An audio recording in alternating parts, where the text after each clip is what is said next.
What is going on with computer components? Everything is basically skyrocketed.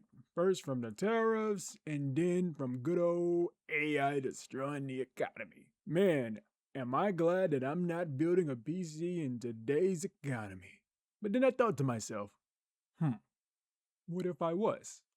Welcome to Base Bears How to Build a PC for $1,000 or less.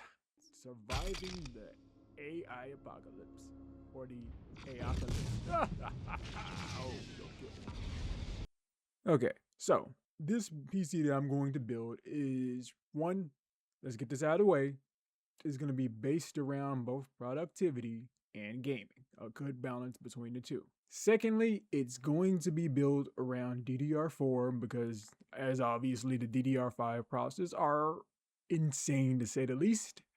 Also, it's going to be built around SATA SSDs compared to your NVMe's, obviously for price reasons. All right, with that out of the way, let's get the building.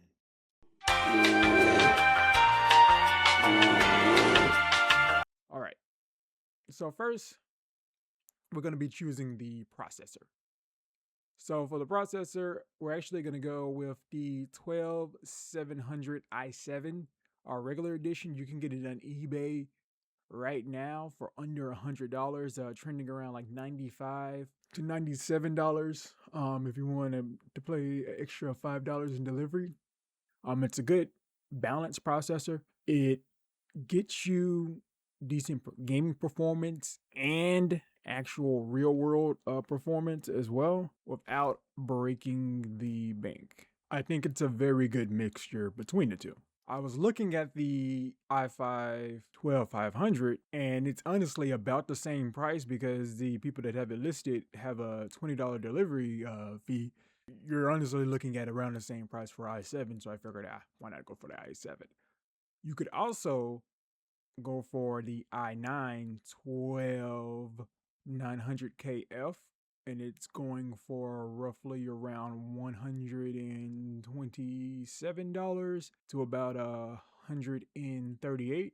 But for this build and to keep it at the price range that we want to keep it at, we're gonna go with the 12700, just the regular edition.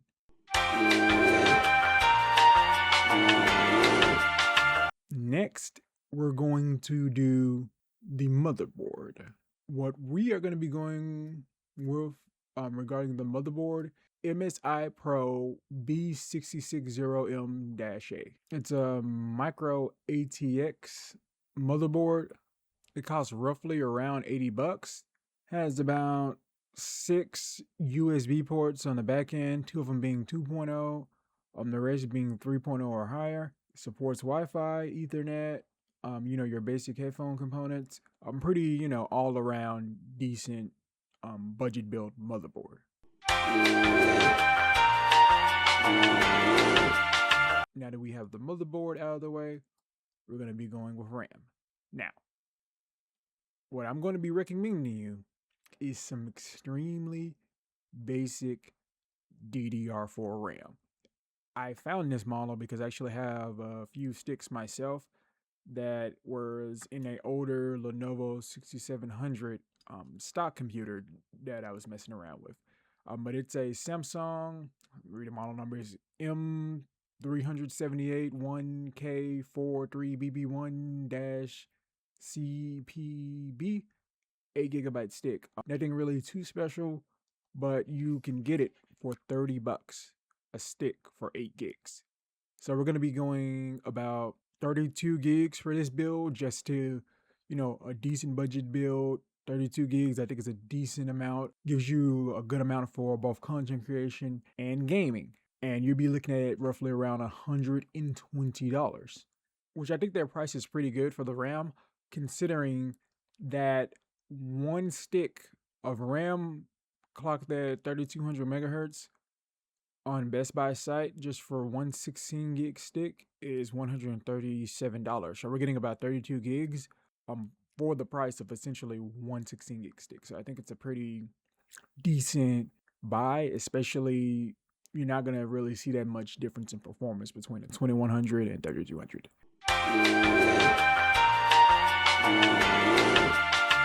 Next, we're going to get into the SATA SSDs. Even they have skyrocketed in price. If you buy them from a typical retailer, they're going for, if you're going to Best Buy, about $100 to $110 for 1 terabyte. But we're actually going to get a generic-ish kind of unique model from China. Boo! Come on, guys, it's a budget PC build. Who cares if it's generic SSDs in it here and there? Hey, Base Bear. Yes, little cub? Why can't we have a name brand SSD? Well, do you have name brand SSD money?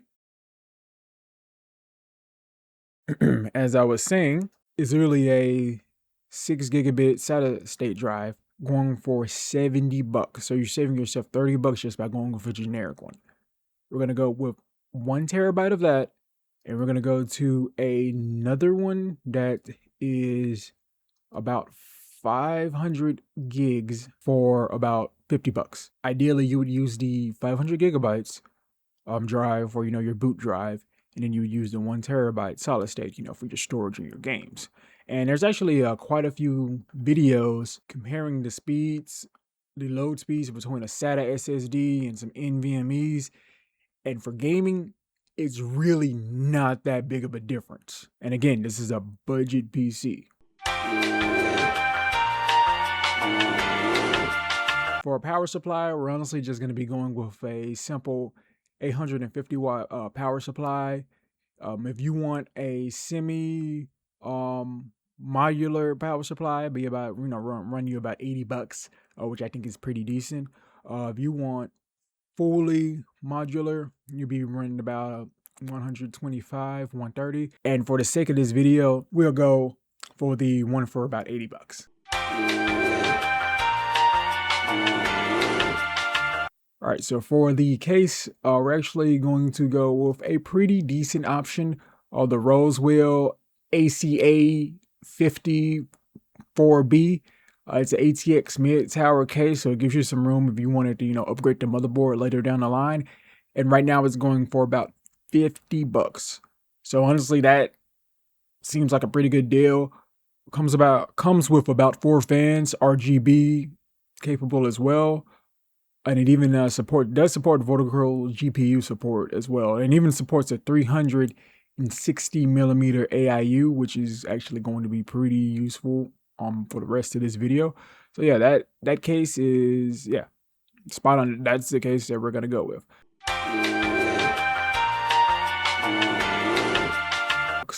Now for the 360 millimeter, they're starting at about $100, going up to around 130, 150. Yeah, we're gonna pick a Cooler Master that's going for about $100, 120. So all right, at that.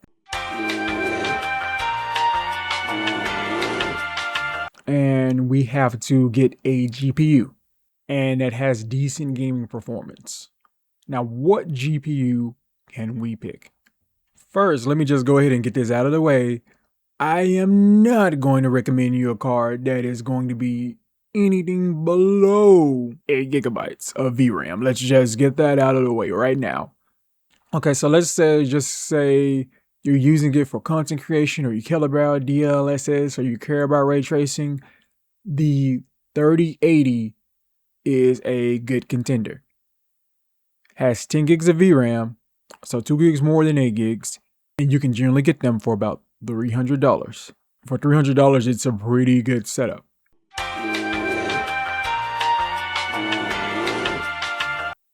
So again, we got the i7-12700 for $95, a Cooler Master 360 millimeter AIO for about $110, $120, give or take. The MSI Pro B66M motherboard for about $80. 4 8 gig sticks of DDr4 going for about $30. Generic 1 terabyte SSD SATA 70. Generic 500 gigabyte going for $50. And an 850 watt PSU for about $80. Then pair that all inside a case. The Rosewell Mid Tower ATX case going for about $50. And to top it all off with a RTX 3080 10 gig for about $300, give or take. I honestly think this right here is a pretty decent build, budget build. I'm going to leave a link to it in the description for PC Parts Picker. And I'm going to leave some benchmarks for the 3080, specifically for Monster Hunter Wilds and Dead Space, the remake, running in ray tracing 4K. And for Monster Hunter Wilds, I think it's just base 4K. But just to give you an idea of how the card performs and how it's able to hold up today. But hey, if you want, like, subscribe, comment. But honestly, I just do this for the love of the game. See you later, guys. It's Base Bear here.